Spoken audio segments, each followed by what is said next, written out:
बाबा ने 7 कंकरी फेंकी गोविंद स्वामी पर। कीर्तन गा रहे थे, गोविंद स्वामी सहन करते रहे, 7वीं कंकरी मारी, गोविंद स्वामी ने हाथ में उठाई और श्री जी के सामने यूं किया और श्रीनाथ जी डर गए। तो गुसाई जी ने मुखारविंद देख लिया, कहा अरे गोविंद स्वामी ये क्या?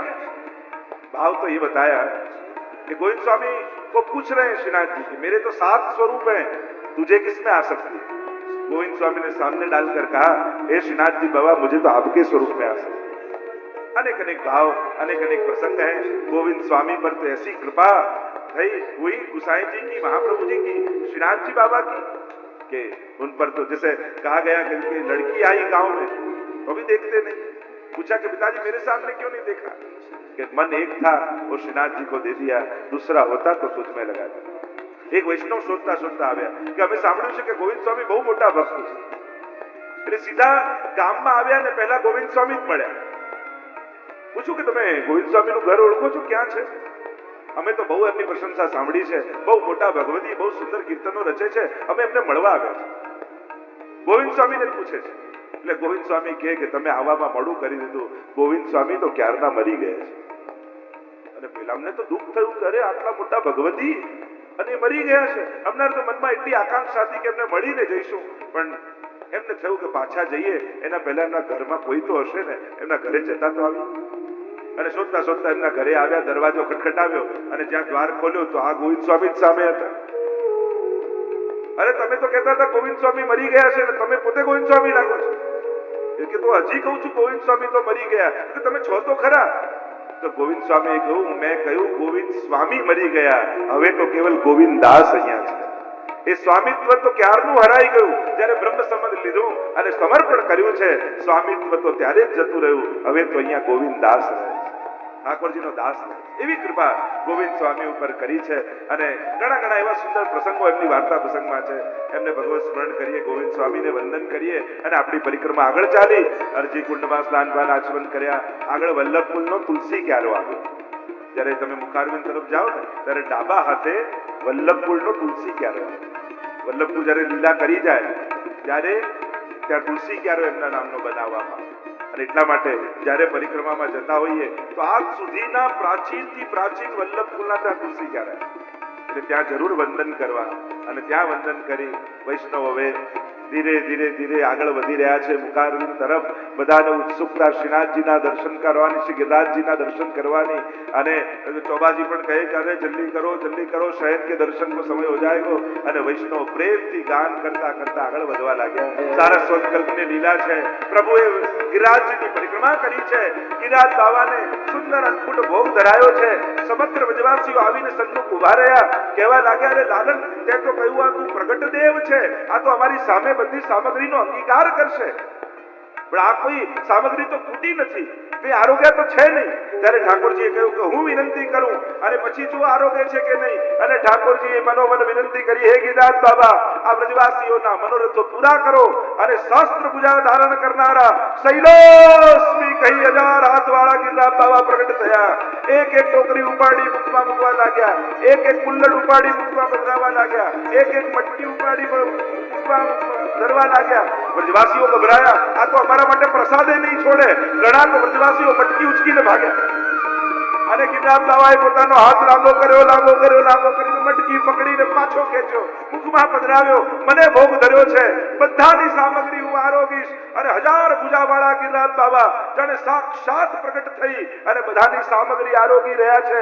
અને પ્રભુ કહે, દેખો રી હરી ભોજન થા। સખાઓ કેટલાક આવ્યા ઠાકોરજી પાસે, કારણ કે સખાઓ જોડે મંત્રણા કરી રહ્યા હતા પ્રભુ, એટલે કેટલાક સખાઓ દૂરથી જુએ, લાલનના મુખારવિંદને જુએ, ગિરિરાજજીના મુખારવિંદ જુએ, લાલનના મુખારવિંદ જુએ, ગિરિરાજજીના મુખારવિંદને જુએ। દોડતા દોડતા આવીને લાલનને કહેવા લાગ્યા, અરે લાલન, એક આશ્ચर्य है। कहा है आश्चर्य? आश्चर्य ये है कि तेरो मुखारविंद और गिरिराज जी को मुखारविंद 100 है। प्रभु के वो मेरो ही रूप है, सबको प्रसन्नता हो रही है। हाँ, અત્યાર સુધી તો ઇન્દ્રનો યજ્ઞ કરતા તો અગ્નિ દ્વારા ત્યાં આહુતિ જતી અને કોણ ઇન્દ્ર ક્યારે લે છે અમને તો ખબર નથી પડતી। અરે લાલા, આ નવો યજ્ઞ તે બહુ સુંદર બતાવ્યો। અરે વ્રજના દેવતા તો ગિરિરાજજી છે, જો અમારી સામે આરોગ્ય છે, પ્રગટ રૂપે આરોગ્ય છે, અમને આનંદ થઈ રહ્યો છે કે અમારી સામગ્રી પ્રભુ અંગીકાર કરી રહ્યા છે। એવા આપણા ગિરિરાજ બાબા છે, જે આજે પણ જે વૈષ્ણવ જે ભાવથી સામગ્રી લઈને આવે એનો અંગીકાર કરે છે. અનેકવિધ લીલાઓ આની સાથે જોડાયેલી છે. ગોવર્ધન યાગ સાથે ગિરિરાજજીના સ્વરૂપનું મહાત્મ્ય અહીંયા ઠાકોરજી બતાવે છે. અને એમણે એમની લીલા દરમિયાન કોઈનું પૂજન કરવાનું કહ્યું હોય તો એ ગિરિરાજજી એકમાત્ર છે. આ ગિરિરાજ બાબા બંને ઉભય રૂપે ઠાકોરજીએ પ્રભુ રૂપ બતાવ્યું અને ગોપીઓએ હરિદાસ વર્યનું રૂપ બતાવ્યું. ત્રણ સ્વરૂપ ગિરિરાજજીના કયા? આધ્યાત્મિક, આદિ ભૌતિક અને આદિ દૈવિક. આદિ ભૌતિક સ્વરૂપે ગિરિરાજ બાબા પર્વત આકારે છે.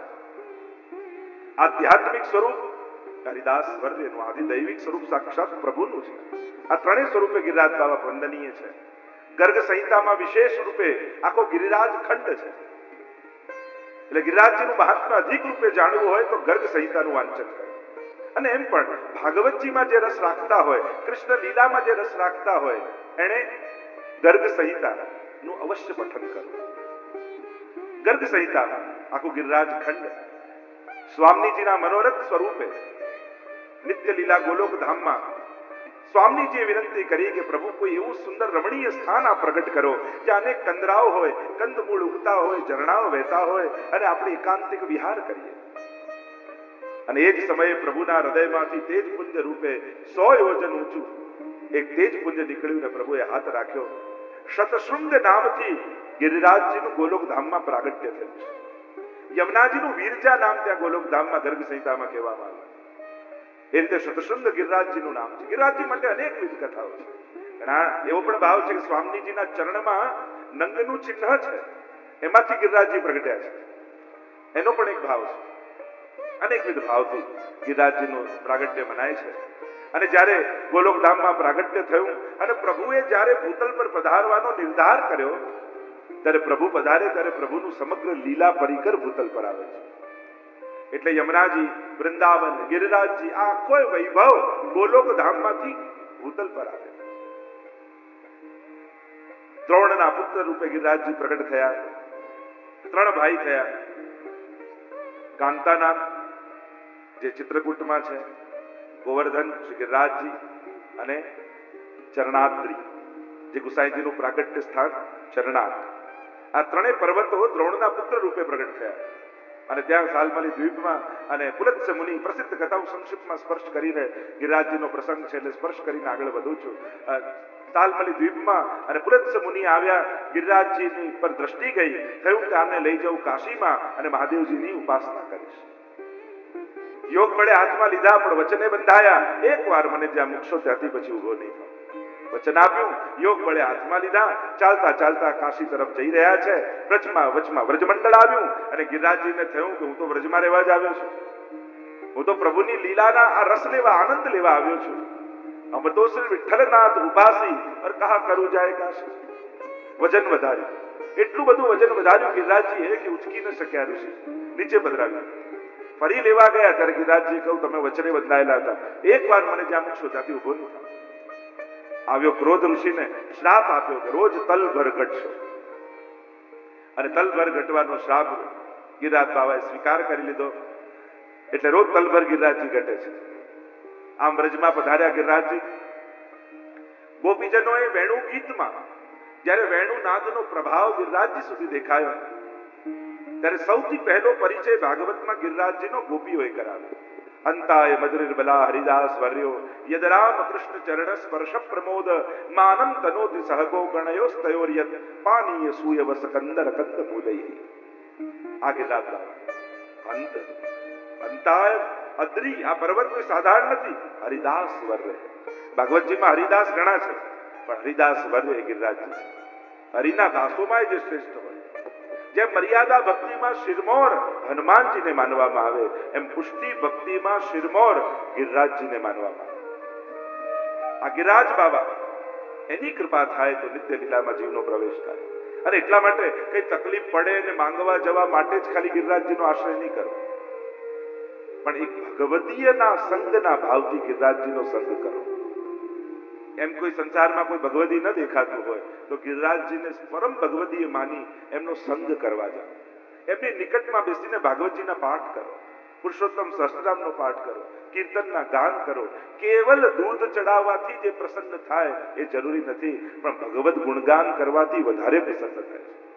બને એટલું ભગવદ નામ ગિરિરાજજીની સન્મુખ લેશો ને તો એ અતિ પ્રસન્ન થશે. પરિક્રમા કરતા કરતા પણ ભગવદ નામ લેતા લેતા જે પરિક્રમા કરે એના પર ગિરિરાજજી વિશેષ કૃપા કરે.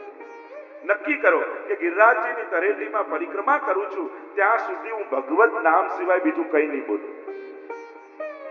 એવો નિર્ધાર કરી ગિરિરાજજીની અદબ જાળવી પરિક્રમા કરી. કારણ કે પરિક્રમા કરવામાં ઘણીવાર આપણે ગિરિરાજજીનું અદબ નથી જાળવવું કે કોની પરિક્રમા આપણે કરી રહ્યા છે, આ શું સ્વરૂપ છે, કોના તળેટીમાં કોના સાનિધ્યમાં આપણે છે. અને એટલા માટે જ્યારે પણ યમુનાજીના તટ ઉપર હો અને ગિરિરાજજીની તળેટીમાં હો ત્યારે એમની અદબ જાળવો, એનું આદર જાળવો, એમનો રિસ્પેક્ટ જાળવો. જ્યારે તમે પરિક્રમા કરી રહ્યા છો ત્યારે એમની તળેટીમાં તમે છો એટલે નક્કી કરો કે ગિરિરાજની પરિક્રમા કરતી સમયે કોઈ લૌકિક વાત નહીં કરું, એટલી વાર કેવલ ભગવદ નામનું ઉચ્ચારણ કરીશ. જો ગિરિરાજજી તમારા પર કેટલા પસંદ. કારણ કે જ્યારે ગિરિરાજજીની તળેટી ને યમુનાજીનો તટ આ બંને એટલા અલૌકિક સ્થાન છે કે આ બંને સ્થાન ઉપર શ્રી યમુનાજી અને ગિરિરાજજી અખંડ ભગવદ નામનો જપ કરતા હોય છે. અને ત્યાં જઈને કોઈ લૌકિક ઉચ્ચારણ આપણે કરીએ તો એમના ભગવદ નામ લેવામાં આપણે વિક્ષેપ પાડીએ છીએ. બને તો સાવધાન રહેજો.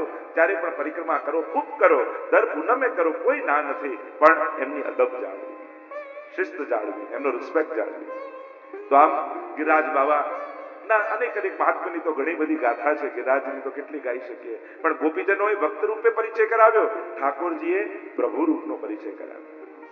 એટલે આ ઉભય સ્વરૂપે ગિરિરાજ બાવા આપણે ત્યાં આરાધ્ય છે, ભગવદીય રૂપે પણ અને ભગવાન રૂપે પણ. કહેવાય છે કે 5 સ્વરૂપ ગિરિરાજજીના છે. એક તો રત્નજડિત ગિરિરાજજીના દર્શન થાય, બીજા સિંહ રૂપે ગિરિરાજજી છે, બીજા ગાય રૂપે ગિરિરાજજી છે, ચોથા ગ્વાલ રૂપે ગિરિરાજજી છે, અને પાંચમું ગૌર ભુજંગ સર્પ રૂપે ગિરિરાજજી છે. આ 5 સ્વરૂપ ગિરિરાજ બાવાના માનવામાં આવે છે. અને આ 5માંથી કોઈ પણ એક સ્વરૂપે ગિરિરાજજી અચૂક દર્શન આપે છે. અહીંયા પ્રસંગમાં મહાપ્રભુજીના પ્રસંગમાં આવે છે કે જ્યારે વૈષ્ણવે પૂછ્યું કે જયરાજ આ ગિરિરાજ બાવાના અલૌકિક દર્શન ક્યારે થાય, અને ત્યારે મહાપ્રભુજી આજ્ઞા કરી કે કોઈ વૈષ્ણવ રોકાયા વગર 3 વાર જો ગિરિરાજજીની પરિક્રમા કરે સળંગ તો ગિરિરાજ બાવા અચૂક એને દર્શન આપે છે. અને આજે ઘણા એવા વૈષ્ણવ છે જે પરિક્રમા કરતા હોય છે. ઘણા તો એવા વયોવૃદ્ધ તમે જુઓ તો તમને માનવામાં ના આવે કે આ ક્યાંથી ગિરિરાજજીની પરિક્રમા કરતા હશે, પણ નિત્ય આખી ગિરિરાજજીની પરિક્રમા 365 દિવસ કરે. એવા ભગવદીઓનો વ્રજમાં વાસ છે. ઘણા એવા ભગવદીઓને હું પણ જાણું છું કે કેવો એમનો ભાવ છે. એ વ્રજવાસ કરે છે તો કેવા અલૌકિક ભાવથી વ્રજમાં રહે છે. તો આવી ગિરિરાજજીની મહત્તા છે.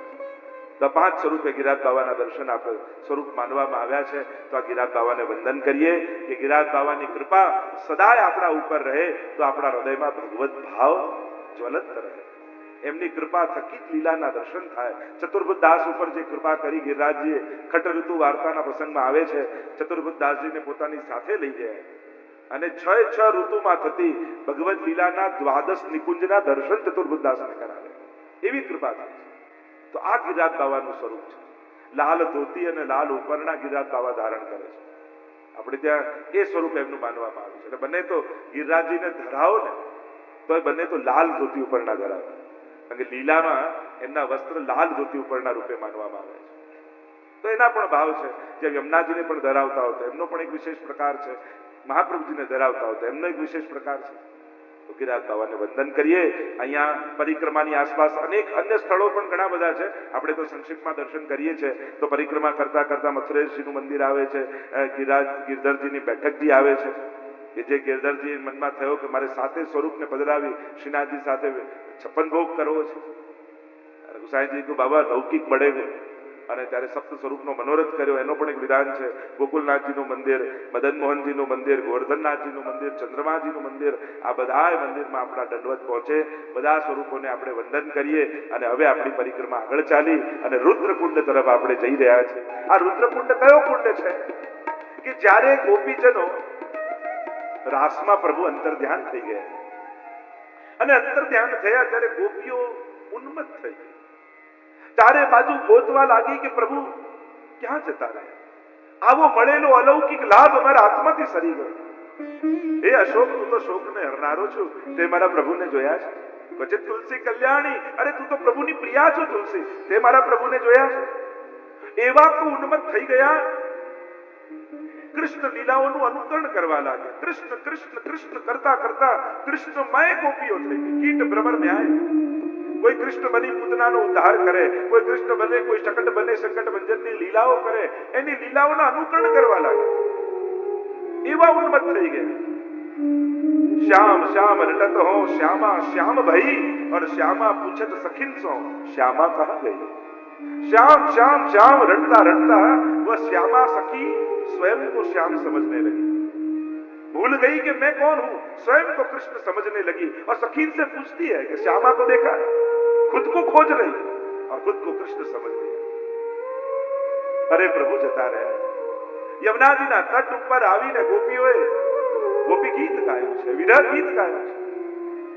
ન થયા પ્રભુ પ્રગટ, શબ્દો ખૂટ્યા, એ જ શબ્દો અશ્રુ બનીને આંખમાંથી વહેવા લાગે. ઇતિ ગોપ્યઃ પ્રગાયન્ત પ્રલપંતશ્ચ ચિત્રધા રુરુદુઃ સુસ્વરમ રાજન કૃષ્ણ દર્શન લાલસા. કૃષ્ણ દર્શનની લાલસાથી ગોપીઓ પ્રલાપ કરવા લાગી. ઇતિ ગોપ્યઃ પ્રગાયન્ત, જોર જોરથી રડી રહી છે. પ્રલપંતશ્ચ ચિત્રધા રુરુદુઃ સુસ્વરમ. રડવું તો બેસરું હોય, પણ પ્રેમમાં રડવું એ પણ સુસ્વરમાં લાગે. પ્રેમની પ્રત્યેક ક્રિયા સુસ્વરમાં છે, પ્રેમથી અભિવ્યક્ત છે. રડે તો દુનિયામાં ગણાય છે, પણ એ તો ભોગ માટે, આ ભગવાન માટે રડી રહી છે. પ્રલાપ કરે છે ગોપીઓ, અને એ જે અશ્રુઓ પડે છે એનો આખો કુંડ ભરાયો, એ આ રુદ્રકુંડ છે, જ્યાં ગોપીઓ રડે છે. मारो श्याम मने जड़तो नहीं, प्रभु हमारे अपराधों को क्षमा कीजिए, हम में अहंकार है, पर अहंकार निवारण का एक ही उपाय है, आप प्रकट हो जाओ. हमारे मन में पाप आया है, पर आप मनोहर हो, मन को हरने वाले हो. आपको देखेंगी तो मन ही चला जाएगा, फिर मन में पाप ही कहाँ रहेगा. प्रभु रात्रि के समय हम आपको ढूंढ रही हैं, प्रकट हो जाइए. रड़ती जाए, प्रलाप करती जाए, प्रभु ने गोदती जाए. मानो पूर्णिमाની રાત્રિ સાંભળ્યું હોય કે આજે પૂર્ણિમા છે અને આકાશમાં જઈને જુઓ ને ચંદ્રમા ન દેખાતો હોય, અંધકાર પથરાયો હોય, એમ પ્રભુ આપ વ્રજના ચંદ્ર છો અને આપ વગર અમારું જીવન નકામું છે. અમે તો આપના માટે જીવીએ છીએ. તો અહીં ધૃતાસ્વત્વમ વિચિન્વતે, આપને કારણે જેણે પ્રાણોને ધારણ કર્યા છે એવા અમે આપને ગોતી રહ્યા છીએ. પ્રભુ પ્રગટ હો જાય. જીજીના શબ્દોને યાદ કરીએ. આ જીજી દ્વારા રચિત છે.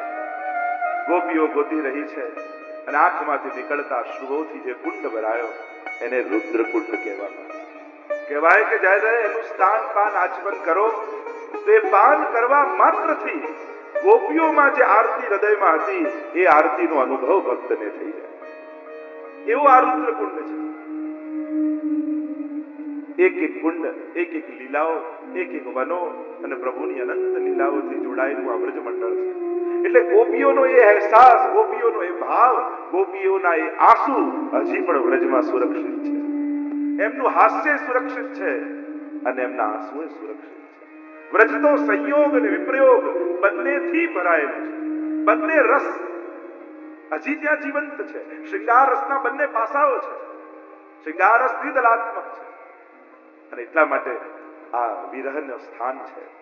રુદ્રકુંડમાં સ્નાન પાન આચમન કરવાથી ત્યાં એક આંબલીનું ઝાડ છે, એ ચતુર્ભુજ દાસજીનું દ્વાર છે. અષ્ટસખામાંના આપણા ચતુર્ભુજ દાસ. અને એટલા માટે દ્વાર અહીંયા, કારણ કે એમને પણ ગોવર્ધન વાસી સાવરે લાલ તુમ બિન રહ્યો ન જાય જે વિયોગનો અનુભવ ચતુર્ભુજ દાસે કર્યો. આ રુદ્રકુંડમાં વંદન કરીએ, ચતુર્ભુજ દાસીને ભગવત સ્મરણ કરીએ. આગળ જાઓ તો ચાન વૃક્ષ આવે છે. ગોપીઓ જયારે શોધવા નીકળી ને પ્રભુને વનમાં કે પ્રભુને તે જોયા છે, કોઈએ જોયા છે, તો બે વૃક્ષો આસપાસ હતા. એકે કહ્યું હા મેં જોયા છે અને એકે કહ્યું ના મેં નથી જોયા. તો જેણે હા કહ્યું એ ચાન વૃક્ષ અને જેણે ના કહ્યું એ અજાન વૃક્ષ. ભગવદીઓ તો આ વૃક્ષોને પણ ભેટે, કારણ કે એ વૃક્ષોએ ગોપીઓના દર્શન કર્યા છે, ઠાકોરજીઓના દર્શન કર્યા છે. એમને ઠાકોરજીના હસ્તનો સ્પર્શ પડ્યો છે. એટલે બીજું કાંઈ કોઈ ભગવતી ન મળે ને તો વ્રજમાં જઈને કોઈ વૃક્ષ મળે તો એને ગળે લાગીને આવો ને તોય તમને વ્રજભક્તોનો સંગ થઈ મળી જાય. એ બરાબર છે. વ્રજના વૃક્ષો પણ સાધારણ નથી. એકવાર પ્રયોગ કરીને જોઈએ. કોઈ પણ સુંદર વૃક્ષ વ્રજનું ગિરિરાજજીની તરેટીમાં મળે ને એને પાથ ભીડીને ભેટીને જોજો, તમને એમ જ લાગશે જાણે કોઈ વ્રજભક્તને ગળે મળીને તમે આવ્યો. એવો અહેસાસ 100% તમને કહું છું, ખાતરી થશે તમને એમ એક જુદો અનુભવ થશે. કારણ કે વ્રજના વૃક્ષો પણ સાધારણ નથી. પ્રભુદાસ જલોટાની વાર્તામાં મહાપ્રભુજી તો અનુભવ કરાવ્યો કે વૃક્ષે વૃક્ષે વૃક્ષે ચતુર્ભુજ વેણુધારી છે, પત્રે પત્રે ચતુર્ભુજ. એવો વૃક્ષો અલૌકિક વ્રજના છે. જ્યારે આ અલૌકિક ભાવ ધારણ કરીને આપણે આ બધા મંદિરોમાં વ્રજ નથી, કેવલ મોટા મોટા ઈંટ પથ્થર ચૂનાના જરૂરી છે, બાંધાવા જોઈએ, થવું જ જોઈએ જેથી ત્યાં સ્થાન થાય. પણ સાચો વ્રજનો રસ તો વનોમાં, ઉપવનોમાં, કુંડોમાં, સરોવરમાં, ત્યાં વ્રજ પ્રભુની લીલાઓ છે. એને માણો, એને અનુભવો, ત્યારે વ્રજરસનો અનુભવ થાય. આગળ બિલછુ કુંડની કથા આવે છે. બિલછુ કુંડમાં સ્નાનપાન આચમન કર્યા, ત્યાં કૃષ્ણદાસજીનું દ્વાર છે. અષ્ટસખામાંના આપણા કૃષ્ણદાસ અધિકારી, એમનું દ્વાર બિલછુ કુંડ પર છે. ટેકરી ઉપર, ત્યાં ટેકરી ઉપર બિલછુ બિહારીજીનું મંદિર છે, ત્યાં વંદન કર્યા. અહીંના અધિષ્ઠાતા ઈષ્ટ છે. એવી લીલાત્મક રસાત્મક એનો પ્રસંગ છે કે આ કુંડ એવું છે કે એકવાર સ્વામિનીજી પોતાના સખીઓની સાથે જલ વિહાર બિલછુ કુંડમાં કરી રહ્યા અને જલ વિહાર કરતા કરતા ઠાકોરજીના સ્વામીજીના વિછિયા પડી ગયા, પાણી ખોવાઈ ગયા. અને હવે લલિતાજીને કે વિશાખાજીને કે મારે વિછિયા ખો ગए, મૈયા દાંતે की ખબર પડેगी તો ચલો સબ ઢૂંઢો. બધા ગોતી રહ્યા છે જલમાં કે રાધાજીના વિછિયા ક્યાં ગયા. એટલામાં ઠાકોરજી છાના માના આવ્યા. બધા ગોતતા હતા, મળતા નતા, અને ઠાકોરજીએ સખી વેશ ધારણ કર્યો અને સખી વેશ ધારણ કરી પ્રભુ પોતે બિલછુ કુંડમાં આવ્યા અને સ્વામીજી પાસે આવ્યા અને નીચેથી ખોબો આમ કર્યો અને ખોબો ભરીને વિછિયા બહાર કાઢ્યા અને કહ્યું આમાં આપના જે હોય ને લઈ લો. ખોબો ભરીને સ્વામીજીને આશ્ચર્ય થયું, અમને એકે મળતું નથી.